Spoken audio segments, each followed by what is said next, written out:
kan orang suka nanya sebenarnya apa sih arti nama Depok gitu. Ada yang bilang singkatan dari DRT DRT Protestan Organisasi Kristenan gitu. Ada juga perkumpulan namanya The Dodol. Karena dulu Depok itu penghasil dodol yang terbaik. Dodol gula itu. Nah itu. Nah Depok sendiri tuh artinya sebenarnya jadi kita nggak berjalan, kita mengalami involusi Depok artinya. Dia maju ke depan tapi nggak berkualitas.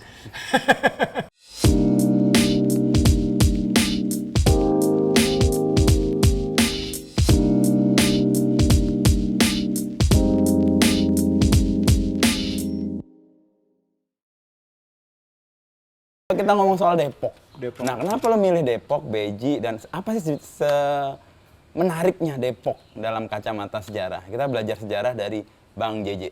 Atau baca sejarah dari Bang JJ. Gue sebenarnya jatuh cinta sama Depok karena gue kuliah di UI ya. Jadi begitu gue kuliah di UI dan mulai Lo orang Tamburan tadi ya? Enggak, gue orang Palmerah ya, orang Tanjung Duren gitu. Tetangga Iya, kita. tetangga kita. Tanjung Duren ya? Iya. Okay. So, jadi begitu gue mandi itu, gue ngerasain lo kok airnya enak ya gitu. Gue mandi lagi, lo kok tambah enak gitu. Depok itu? Iya, Depok itu. Lo mandi di kampus? Maksudnya bukan di kos-kosan gitu. Kos-kos, jadi dan mungkin juga ketemu komunitas Betawi yang jadi korban penggusuran, mereka akhirnya pindah ke Depok. Urbanisasi kota lah ya.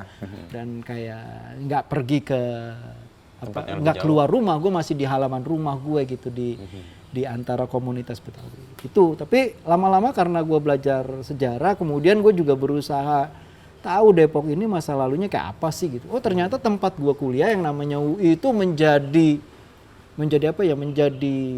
menjadi salah satu pemicu perubahan besar di Depok begitu. Kalau nggak ada UI mungkin Depok itu nggak akan menemukan, maksud gue, yang identik dengan apa yang menjadi arus besar sejarah Depok. Depok itu kan orang suka nanya sebenarnya apa sih arti nama Depok gitu. Ada yang bilang singkatan dari DRT DRT Protestan Organisasi Kristenan gitu. Oh enggak, itu keliru. Itu salah satu organisasi orang-orang Depok yang ketika nasionalisasi memilih Belanda kemudian bikin organisasi di Belanda. Namanya Depok. Itu salah satu. Ada juga perkumpulan namanya The Dodol. Karena dulu Depok itu penghasil dodol yang terbaik. Dodol gula itu? Iya. Dulu penghasil dodol terbaik. Mungkin karena Castellane itu orang yang sering dibicarakan dan selalu diidentifikasi sebagai pembangun kota Depok itu punya budak kan banyak kan selain dari Makassar orang Bali. Nah orang Bali itu yang memperkenalkan dodol ini. Mungkin turun-temurun mereka jadi pembuat dodol yang baik bersama Iwel gitu yang pakai apa tuh Wijen itu. Nah itu. Nah Depok sendiri tuh artinya sebenarnya tempat bermenung begitu. Padepokan ya gitu. Iya kan karena itu banyak karena itu banyak tempat kan di Indonesia pakai nama Depok. Di mana di Sleman ada Depok, Jogja, di Lampung ada Depok, di Semarang ada Depok. Yang semuanya mengacu kepada arti yang sama, berpikir, merenung begitu. Dan menurut gue juga menarik karena itu berkaitan dengan sejarah Castellane. Castellane ini figur yang unik ya karena dia pergi ikut menjadi bagian dari pegawai VOC company. Dia bawa mimpi dan janji dari VOC bahwa kita pergi ke timur, kita itu mau memberadabkan, mau melakukan sivilisasi gitu loh. Iya, jadi dia ikut lah. Tapi begitu dia sampai di sini dia lihat praktek yang bertolak belakang. Beban lah nih hatinya ya kan, menanggung kekecewaan yang luar biasa karena mimpinya dipatahkan begitu. Lalu dia jabatannya terus naik, tapi juga beban hatinya tuh makin naik, makin tereskalasi begitu. Sampai kemudian dia sebagai pedagang overcommand, pedagang besar begitu ya di tingkat VOC, dia pergi ke Serengseng, beli tempat di Serengseng dan menulis satu buku yang isinya kritik terhadap VOC. Karena pengalaman dia melihat realita praktek dari VOC ini yang bertolak belakang dengan gagasan membangun manusia begitu loh, membuat orang menjadi di bawah Aufklärung dari atau Renaissance dari Injil begitu. Nggak seperti itu kenyataan. Jadi dia tulislah banyak protes bahwa yang harus kita ciptakan bukan komunitas koloni seperti ini yang justru uncivilized begitu, membuat orang berada di kasta yang lebih rendah begitu. Tapi kritiknya ini diabaikan sama VOC, ya kan? Nah, si Castellane kemudian cilakannya adalah dia ingin membuktikan komunitas seperti apa yang seharusnya ada, yang harusnya dibangun. Maka dibawalah budak-budaknya, dia beli budak-budak itu dari Makassar, dari Bali begitu, dia beli tanah Depok begitu ya. Kemudian dia mulai membuat contoh satu komunitas dan bagaimana peran orang kulit putih itu untuk melakukan sivilisasi. Dan itu kan menarik, dia orang pertama yang membebaskan budak sebelum ada novel Uncle Tom Cabin, coba. Jadi jauh lebih dulu dari Amerika. Dia orang pertama yang menggagas perlunya hutan kota dan nggak boleh diambil gitu, karena dia lihat bagaimana ada eksploitasi perkebunan gula membuka kawasan Ome London atau luar kota Benteng Batavia, dan hutannya itu habis, dan itu menjadi bencana ekologi. Kemudian dia bilang, wah, kita perlu hutan gitu. Dan tahun 1901 atau 03 itu diresmikan.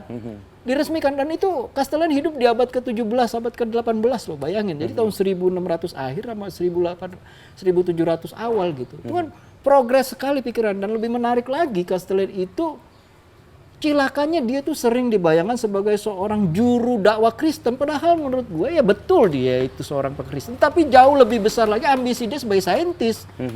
Jadi dia bersahabat dengan gubernur-gubernur jenderal mantan begitu yang punya gairah untuk menjadi saintis amatir begitu.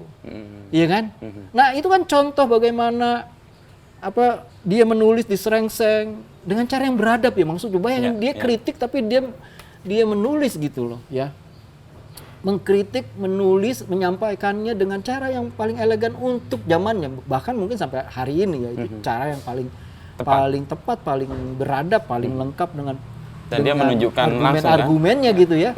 Nah, itu kan mengalirkan sejarah penting bahwa Depok itu benar-benar tempat bermenung, tempat berpikir, bahkan bukan hanya berpikir tapi mencoba dari sebuah studi, dari sebuah exercise atau teori yang menghasilkan teori gitu, kemudian mau diwujudkan, direalisasi gitu.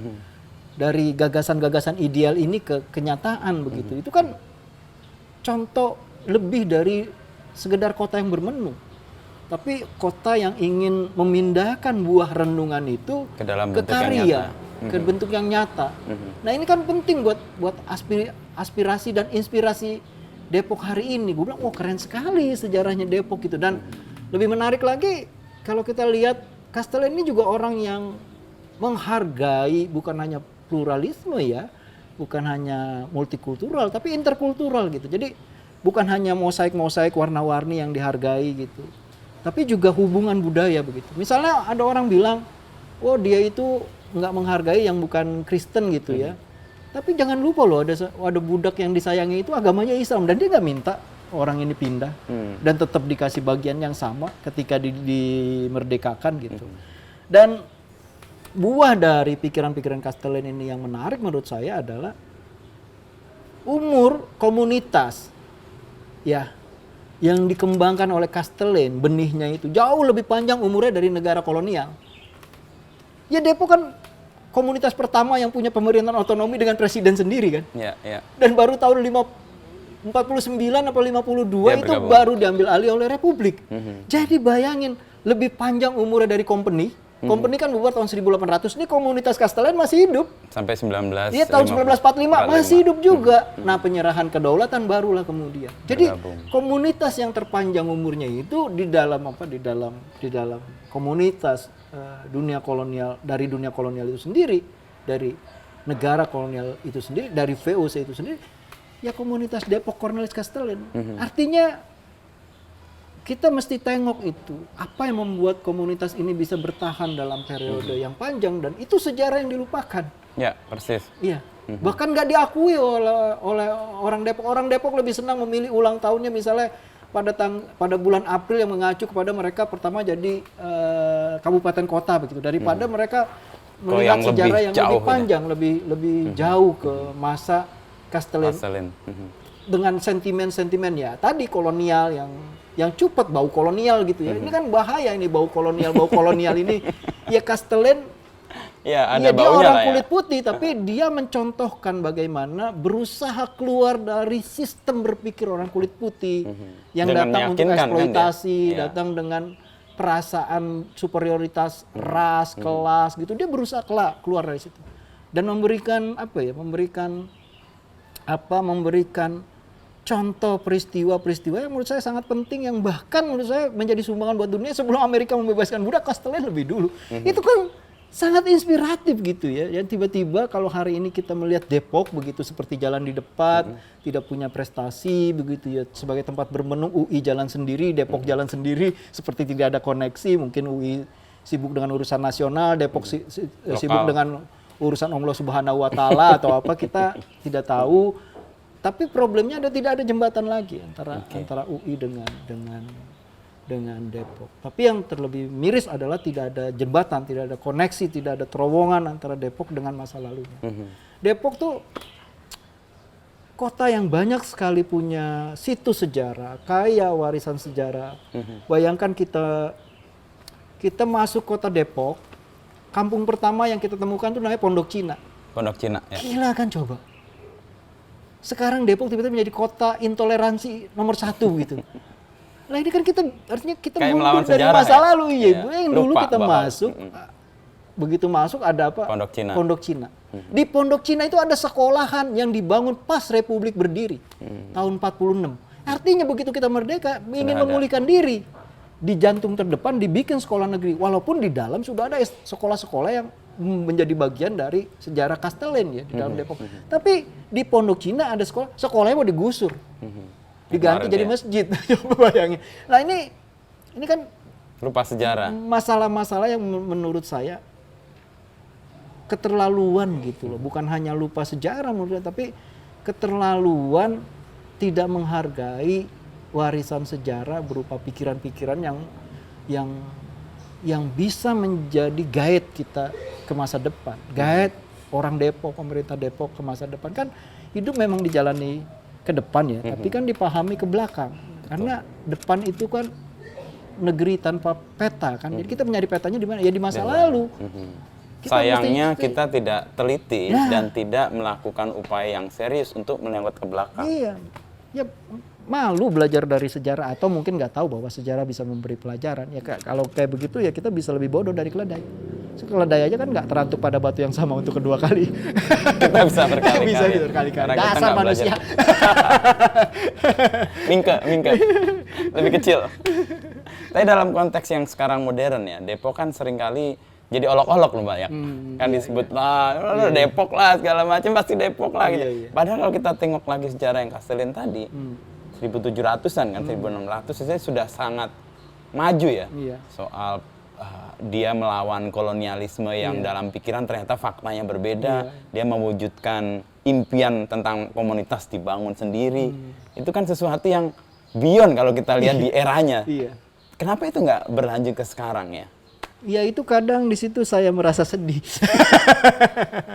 Ya maksudnya itu kan modal ya, modal kultural ya. Modal kultural itu sangat penting ya apalagi setelah tahun 2002 kan ada Undang-Undang Sisdiknas ya. Undang-undang ini sendiri menitahkan tentang perlunya muatan lokal. Nah ini kan menjadi ruang sebenarnya untuk memasukkan sejarah Depok yang luar biasa ini gitu. Tapi persoalan besarnya itu tidak ada ruangnya. Depok punya kesibukan sendiri yang kita nggak tahu kesibukannya itu apa. Tapi juga ironi karena begitu saya lihat lambang kota Depok itu kan buku sama pena. Artinya kan Depok menyadari bahwa dia punya tradisi masa lalu buku dan pena. Artinya kota yang menghargai perenungan, seorang pembelajar gitu. Catatan dari masa lalu kayak gitu. Tapi kenyataannya ya itu tinggal lambang aja. Tidak menjadikan, dia dihormati di tiap kantor-kantor kelurahan, kantor kecamatan, tapi tidak dipahami. Kantor wali kota. Ya itu tinggal benda aja yang tidak punya suara apapun. Nah, saya nggak ngerti kemana suara ini pergi. Suara dari buku dan pena ini pergi. Yang jelas hari ini kalau kita ngomong buku dan pena, catatan dari kota Depok ya babi ngepet, ayah ojak begitu kan, atau atau perkelahian pelajar kayak gitu, atau makan dengan tangan kanan, atau Pak Wali Kota yang nyanyi di lampu merah, padahal Depok menghadapi problem kota dengan penduduk hampir 2 juta, bahkan 2,5 juta, tidak punya sistem transportasi. Kemacetan udah sampai ngunci begitu ya. Dijawab persoalan ini dengan nyanyi di lampu merah begitu. Jadi banyak hal-hal yang ajaib, yang tadi lo bilang ajaib gitu. Dan menurut saya ini bukan ajaib sih, ada sesuatu yang dibuat gaib, yaitu warisan dari masa lalu yang bisa jadi inspirasi. Dan itu tidak dibangun, iya, tidak dihidupkan, tidak dipermenungi lagi. Tidak jadi bahan renungan karena digaibkan itu. Depok kan tadi ada beberapa. Menurut penelitian atau sejarah, Depok mana yang lebih dulu? Depok sini, Depok di Sleman, Depok di Semarang, atau Depok yang di Lampung? Kayaknya itu warisan dari masa lalu ya. Ini nama Depok yang tua begitu. Nama yang digunakan dari sebelum kolonial ya, karena begitu dibeli juga namanya itu sudah Depok begitu. Dan kita harus ingat juga bahwa Depok itu kan menjadi bagian wilayah yang secara geografis dia dibelah oleh Ciliwung. Ya kan? Dan Ciliwung ini menjadi sarana transportasi yang sifatnya hubungan mondial ekonomi jalur rempah. Di pedalaman itu ada kerajaan Sunda yang sumber penghasilan utamanya di buru dunia, namanya lada. Iya. Nah, Depok salah satu tempat yang menjadi kawasan transit kan. Makanya ada tempat pondok Cina, pedagang-pedagang Cina itu berhenti di situ. Dan menurut Pak Heuken tuh salah satu rumah tertua di Indonesia ya. Karena dia berada di tepian Ciliwung. Kalau kita pergi ke rumah pondok Cina itu ada di tepian Ciliwung dan bisa menggambarkan langsung itu sejarah bahwa Castellane beli sama pemilik tanahnya, Tiong Tongko itu, tanah Depok itu.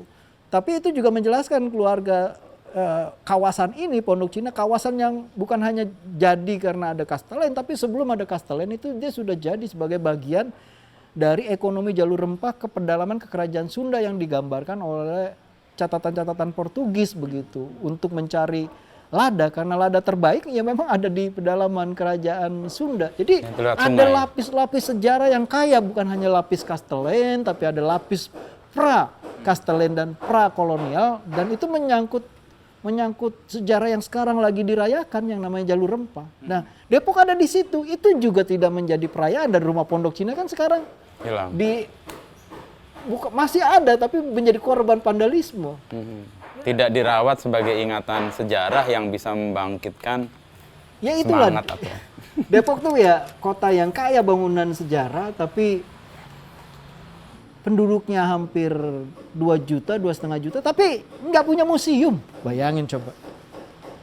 Nggak punya situs cagar budaya yang dirawat, dirayakan, nggak harus dipindahkan barangnya dari museum, tapi situs-situs itu dirawat, dirayakan, dinarasikan. Nggak ada itu. Nggak ada. Depok tuh baru punya tim ahli cagar budaya setelah masyarakat demo untuk menyelamatkan rumah Cimanggis, salah satu poros perkembangan kota Depok lagi di pinggir jalan raya pos yang dibangun oleh Daendels, warisan Gubernur Jenderal Panderpara. Jadi masyarakat demo menuntut rumah itu diselamatkan, tapi sekarang rumah itu juga nggak jelas ada di kawasan Universitas Islam Internasional Indonesia, tapi apakah bisa diakses oleh publik untuk merayakan itu? Nah, itu juga pertanyaan. Tapi Depok sendiri setelah rumah Cimanggis nggak melakukan apa-apa terhadap banyak situs perawatan, perayaan. Tapi saya bisa bayangkan sih, mungkin energinya memang saat ini nggak di sana, di tempat yang lain. Juga ada masalah anggaran gitu ya. Tapi menurut saya itu sebenarnya bukan harusnya masalah ya. Harusnya punya kampus yang besar dan memiliki jantung di sini. Itu kan logikanya dia kan yang merawat lingkungannya di sini. Itu kayak wilayah yang terpisah ya. Dia tinggal di Depok tapi kayak bukan orang Depok, dan kadang-kadang nggak ngaku sebagai orang Depok juga. Ya itu namanya dormitory town. Jadi tempat hanya tidur, mandi dan pergi kerja aja gitu. Jadi Depok tuh hanya numpang tidur lah gitu. Tapi itu juga menurut saya problematik ya. Bukan mereka nggak bisa diajak untuk bicara, tapi juga menurut saya memang ada keengganan pemerintah Depok sendiri menganggap orang-orang ini kan banyak intelektual akademisi yang tinggal di Depok itu kan harusnya digandeng lah, atau diajak digandeng bareng. dan menjadi sumber pengetahuan untuk mendulang gagasan, mendulang Melihat ke depan. ide gitu ya, apa yang bisa dilakukan gitu. Tapi duitnya segini gitu. Nah, itu kan juga menurut saya bukan gak ada jalan keluarnya gitu. Bahkan PKS kan menang terus ya di Jakarta, harusnya kan sebagai bagian dari kawasan dunia Betawi, dan Jakarta juga punya dana dan bagian dari dunia Betawi, itu kan bisa dibicarakan, apalagi partainya menang terus-menerus. Menang di Jakarta terus, menang di Depok terus. Nah, cuma tidak ada jembatan sekali lagi karena nggak ada pikiran. Nggak ada gagasan. Nggak ada gagasan. Melihat ke masa lalu Iya, untuk harusnya kalau melihat ke menatap masa depan. lalu kan bisa itu. Iya kan, dengan masa lalu yang begitu hebat. Misalnya Depok ya. Yang menarik kan Depok kota yang kaya dengan situ ya, Situ, danau-danau begitu ya. Punya 31 setu, tapi problemnya yang selamat cuma 20. Dan 80-90% rusak, tercemar, mengalami penyusutan, sedimentasi begitu, Tertutup. nggak diurus ya. Dan itu kan harusnya bisa menjadi tawaran buat Jakarta sebagai tempat retensi air. Jadi Jakarta nggak harus terancam kalau banjir Depok kiriman dari dirawat Bogor dengan baik gitu. Kalau misalnya situ-situnya. setu-setu itu dirawat, dia bisa menjadi embung yang dibilang Pak Jokowi gitu. Kalau itu dihidupkan kembali, dia juga bisa menjadi wisata alternatif daripada orang lihat gunung, ayo lihat air. Di Depok banyak gitu. Nah, ironi yang lainnya Depok nggak punya hutan kota lagi. Dulu di zaman Castellane itu, Dibuat. 300 Dan kesadaran 300 itu tahun kan. yang lalu itu kita punya itu hutan kota. Dan tempat riset juga, dan tiap rumah itu punya anggrek merpati sehingga kalau malam itu wangi begitu ya. Sekarang Depok tuh krisis ruang terbuka hijau seperti Jakarta, dan ironinya adalah yaitu di masa lalu kita punya hutan kota. Dan sudah dikonsepkan, Dan sudah bahkan diwujudkan iya. oleh Castellane tadi. Itulah ironinya, jadi kita nggak berjalan, kita mengalami involusi Depok artinya. Dia maju ke depan tapi nggak berkualitas. Makanya lo stay di sini ya, di Beji, di Depok, Iya. untuk membangun jembatan tadi. Bahwa orang bisa nengok lah ke masa lalu untuk dapat inspirasi di masa depan. Lo ngomong Depok bersemangat sekali, sampai keringetan luar biasa. Mungkin karena juga Emosional. bebannya. Sebagai orang Depok. Ya saya makan tisu dulu. Depok kita kunci ya. Nah, kita topik berikutnya sambil JJ ngelap ini. Keringatnya luar biasa ini, emosional keluar. Sebagai warlock. Tapi benar sih, UI dan semua yang ada di situ kayak cuma numpang aja ya. Iya. Kontribusi dan keterlibatan mereka di kawasan kayak nggak kelihatan. Iya, Depok sendiri harus lu tanya ya, dia memberi uang nggak? Ya dia bisa miskin, tapi kan dia bisa memberi sekian gitu untuk UI gitu. Dia ada di wilayah atau UI begitu kaya, dia bisa menyumbang Memberi ke untuk Depok. Depok. Right. Nah, gua rasa ini problemnya ya ke komunikasi, nggak ada yang punya cukup keberanian dan kemampuan untuk coba dialog dengan UI, atau UI merendah untuk gimana kita benerin ini gitu. Ya, gue nggak tahu bariernya di mana, apa barier politik, barier kultural, atau barier apa, nggak tahu. Atau mungkin perasaan bahwa mereka tidak di Depok. Iya, itu yang gue tebak sih, maksudnya UI sendiri merasa nasional dan internasional, Depok itu terlalu kecil gitu. Depok tuh seperti kampung gitu ya, yang Kalau dia mengidentikan dengan Depok, dia akan terkungkung di situ perasaannya. Iya, kan kita mungkin. kalau lihat UI gitu ya, secara desain, secara apa, itu berbeda dengan Depok yang awut-awutan, semrawut. Apalagi kalau kita pergi ke masuk kotanya gitu, terus keluar batas antara urban dan suburban, itu kayak nggak tercermin gitu keberadaan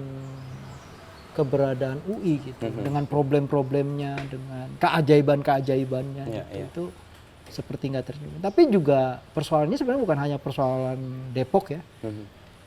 Banyak semua. tempat dengan UGM, dengan Undip, Kampus-kampus ya yang ada di sekitar itu. menurut Kayak gue, nggak nyambung iya, atau tidak menjadi nggak bagian dari menjadikan komunitas. misalnya lokalnya itu kawasan eksperimen mereka terhadap pengetahuan. Dan menurut gue justru di situ pentingnya Castellane. Castellane kan mewujudkan, dia di mana dia belajar, di situ dia wujudkan coba komunitasnya itu, gagasannya itu. Nah itu kan UI juga harus belajar menurut gue dari Ini kayak pepatah itu kan, di mana bumi dipijak, Nah, iya. di situ langit dijunjung. Betul. Ini kayak dia memijak buminya, tapi langitnya langit beda. Iya. Bisa jadi begitu. Iya. Menyedihkan sih. Ya, dengan kesedihan yang sama lo tetap di Depok itu sesuatu yang luar biasa. Lo punya kegigihan yang nggak terbayangkan lah.